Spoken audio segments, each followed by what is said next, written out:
Please don't encourage them. Mr. Chairman, do you know what the sailor said to the girl? You've got that the wrong way round. That's right. Get up.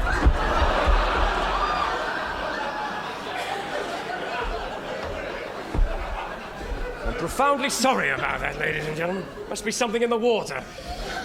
To continue, it is now my very great privilege and pleasure to introduce you to our first artiste this evening. Ladies, keep a close watch on your husbands and loved ones during the next act, for, gentlemen, you are about to witness a lady of infinite charm and beauty, profligate in her pulchritudity, sublime in her symmetry. I give you at enormous expense, making her debut in Salisbury with a jubilant junket about a gentleman named Joshua. Your very best applause, please, for Miss Jane Argyle.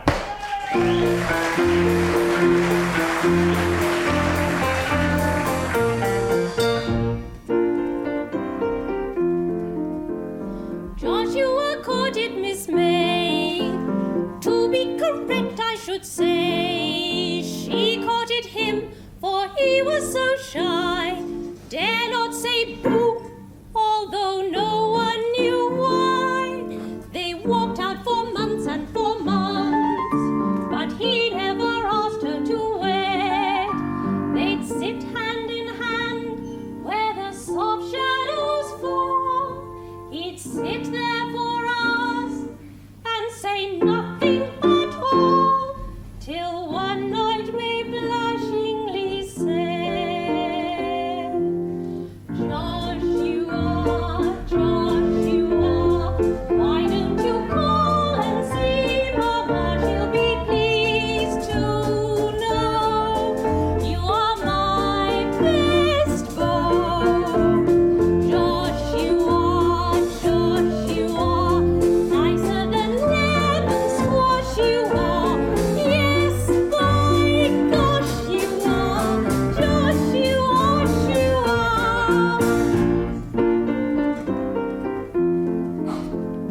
They met a lady one day. Oh, look, there's Mother, cried May. Joshua stared, said May with a sigh, she is my stepmama, younger than I. The couple was soon introduced. He gazed with surprise at Mama. Perhaps he preferred her, perhaps lost his head, but Joshua married the mother instead, and May never sings now to part. Joshua, why don't you call and see Mama? She'll be pleased to know you are my best beau. Joshua, nicer than lemon squash you are. Yes, by gosh you are. Joshua, you are.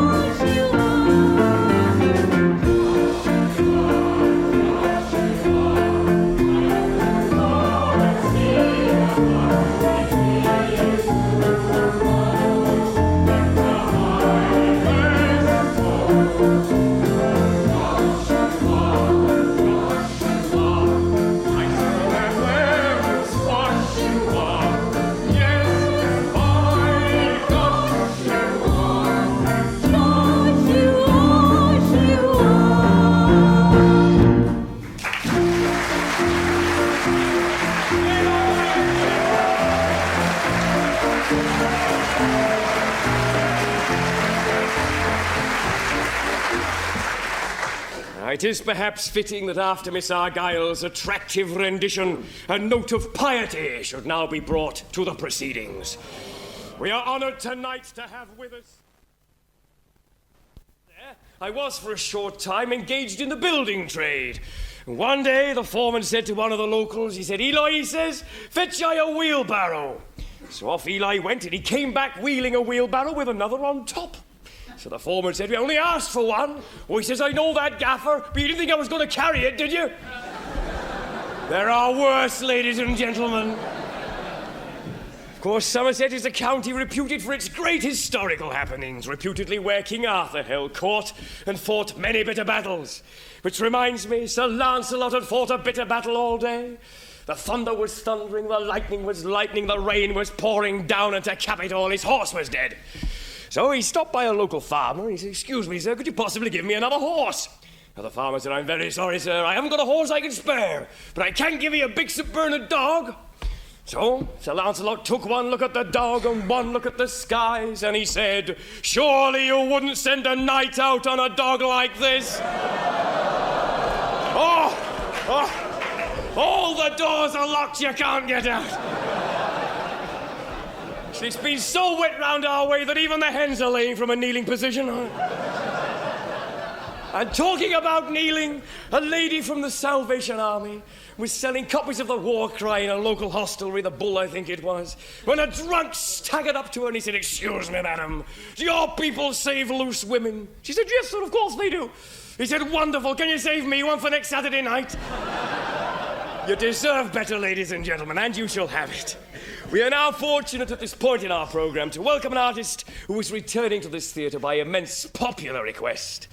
With an act of celebrated coon artistry, better even than Mr. G.H. Eliot, none other. In a masterly and mellifluous medley dedicated to lunar spooning in the month of June, I give you, at enormous expense, a heliocentric, a cosmological, an astromantic display of coon crooning from the incomparable Mr. Graham Richards.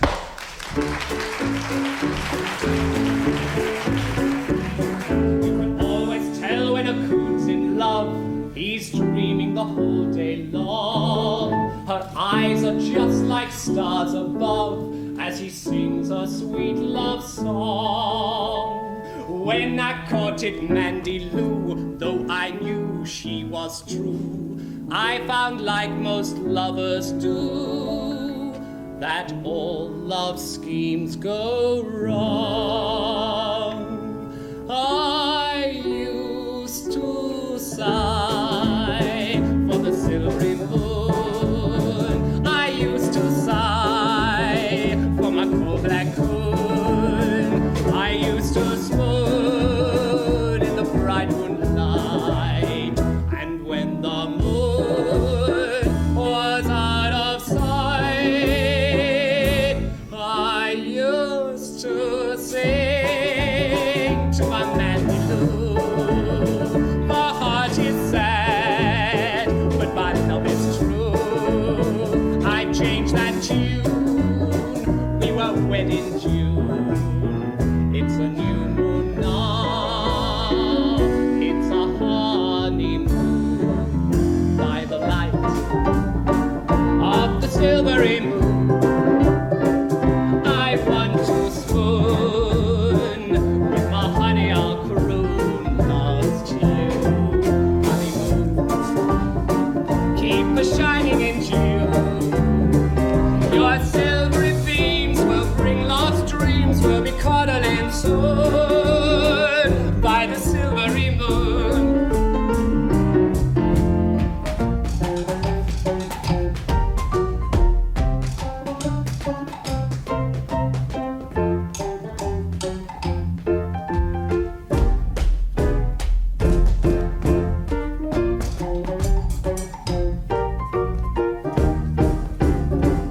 Your silvery beams will bring lost dreams. We'll be cuddling soon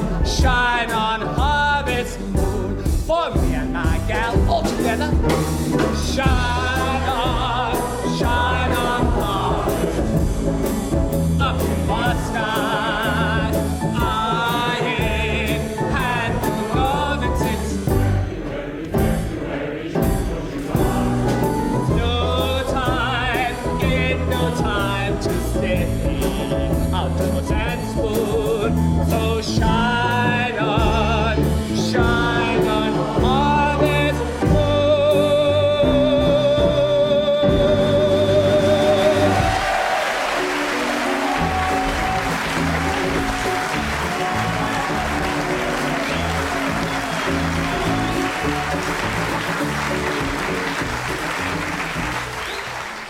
honest Richards appears by kind permission of Cherry Blossom Boot Polish. Of course, we all know to our cost that the moon not only brings out crooners of the human variety, but those of quite another sort, the feline type. And Mr. Littlewood tells me that the noted composer Rossini had to imitate the sound of a cat every morning at about 3 o'clock outside his mistress's house, so that she could recognize him and let him in. However, he felt obliged to give this up when one morning he was recognized for a real cat and nearly got himself orchestrated. This, believe it or not, was the inspiration for our next rendition. For cat lovers everywhere, a catalogue of feline fulmination in the duetto buffo dei due gatti. You didn't know I could speak German? A duet for 2 cats sung as a trio for 4 cats by Miss Shelley, Miss Woolley and Miss Argyle.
As you may have noticed, the last rendition was sung in the original language. Now, we were to have had a display of Morris dancing next, and unfortunately Morris isn't feeling too well. Thank you very much. So instead, we have been fortunate in securing the services of a gentleman, got the wife set in. Gentleman by the name of Mr. Harry Hunks. Now, I have a few details here about him. He comes to us straight from a long-standing engagement at the local labour exchange. His speciality acts as master practitioner of the magic arts. You've got to be very careful how you say that. A member of the magic circle and the magic roundabout. And he lays claim to being not so much an illusionist, but more of a disillusionist. Now, along with Harry Houdini, he's an escapologist of some note, as the local police will tell you.